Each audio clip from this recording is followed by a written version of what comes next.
आपण ऐकत आहात जगद्गुरु तत्वदर्शी संत रामपालजी महाराज यांच्याद्वारे लिखित पुस्तक कबीर परमेश्वर संपूर्ण. विषय श्री ब्रह्माजी, श्री विष्णूजी व श्री शिवजींची उत्पत्ती. काल म्हणजे ब्रह्म, प्रकृती म्हणजे दुर्गा देवीला म्हणाला की आता माझे कोण व काय वाकडे करणार आहे, मी मनमानी करेन. प्रकृतीने पुन्हा प्रार्थना केली की तुम्ही जरा तरी लाज लज्जा बाळगा.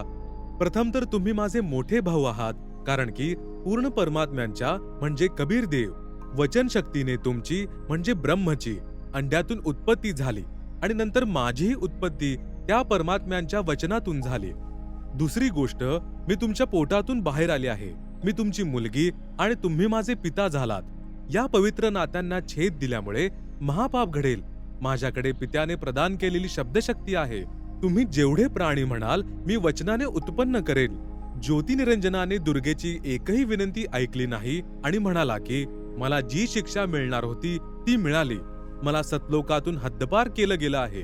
आता मी मनमानी करणार असे म्हणून कालपुरुष म्हणजे क्षरपुरुषने प्रकृतीसोबत जबरदस्तीने विवाह केला आणि 3 पुत्रांची म्हणजे रजगुणयुक्त ब्रह्माजी, सद्गुणयुक्त विष्णूजी आणि तमगुणयुक्त शिव शंकरजी उत्पत्ती केली. तरुण होईपर्यंत 3ही पुत्रांना दुर्गाद्वारे अचेत करून ठेवतो. मग युवा झाल्यानंतर श्री ब्रह्माजींना कमळाच्या पुष्पावर, श्री विष्णूजींना शेषनागाच्या शय्येवर आणि श्री शिवजींना कैलास पर्वतावर सचेत करून एकत्र आणतो. तत्पश्चात प्रकृती म्हणजे दुर्गाद्वारे या तिघांचा विवाह केला जातो. काल ब्रह्मच्या आदेशाने प्रकृती देवी तिघांना एका ब्रह्मांडातील 3 लोकात म्हणजे स्वर्गलोक, पृथ्वीलोक तसेच पाताळलोक एक विभागाचे मंत्री म्हणजे प्रभू म्हणून नियुक्त करते.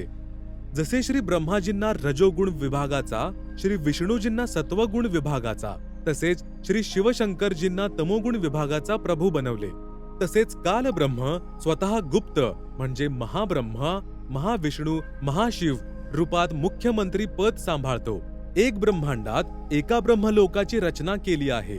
त्यातच 3 गुप्त स्थाने बनवली आहेत.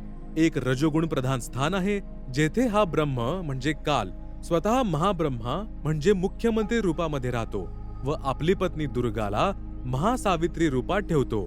या दोघांच्या संयोगाने जो पुत्र या स्थानावर उत्पन्न होतो तो स्वतःच रजोगुणी बनतो.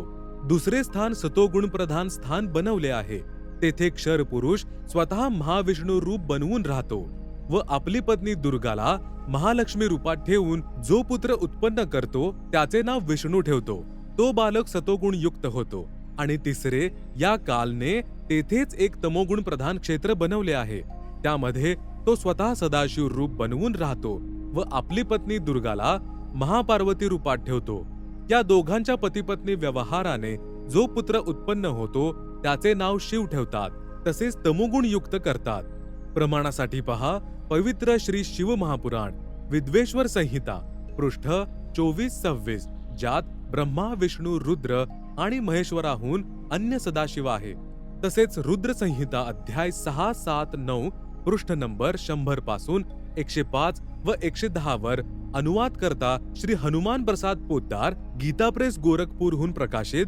तसेच पवित्र श्रीमद्देवी महापुराण 3रा स्कंद अध्याय 1 ते 5 पृष्ठ नंबर 114 ते 123 पर्यंत गीता प्रेस गोरखपूरहून प्रकाशित. अनुवादक श्री हनुमान प्रसाद पोद्दार, चिमनलाल गोस्वामी. मग यांनाच अंधारात ठेवून आपल्या खाण्यासाठी जीवांची उत्पत्ती श्री ब्रह्माजीद्वारे व श्री विष्णूजींकडून स्थिती म्हणजे एक दुसऱ्याला मोहमायेमध्ये गुंतवून काल जाळात ठेवणे आणि संहार. कारण की काल पुरुषाला शापवश 1,00,000 मानव शरीरधारी प्राण्यांच्या सूक्ष्म शरीरातून मळ काढून खायचा असतो. त्यासाठी 21व्या ब्रह्मांडामध्ये एक तप्तशिला आहे जी स्वतः गरम असते. त्यावर गरम करून मळ वितळवून खातो. जीव मरत नाही, परंतु कष्ट असहनीय होतात. मग प्राण्यांच्या कर्म आधारांवर अन्य शरीर प्रदान करतो. श्री शिवजींद्वारे करवतो. जसे एखाद्या घरात 3 खोल्या बनवल्या आहेत. एका खोलीत अश्लील चित्रे लावलेली असतात. त्या खोलीत जाताच मनात तसेच मलिन विचार उत्पन्न होतात. दुसऱ्या खोलीत साधू संत भक्तांची चित्र लागलेली असतील तर मनात चांगले विचार, प्रभूचेच चिंतन चालू राहील. तिसऱ्या खोलीत देशभक्त व शहीदांची चित्रे लावलेली असतील तर मनात तसेच जोशपूर्ण विचार उत्पन्न होतात. याच प्रकारे ब्रह्म कालने अत्यंत विचारपूर्वक उपरोक्त तीनही गुणप्रधान स्थानांची रचना केलेली आहे.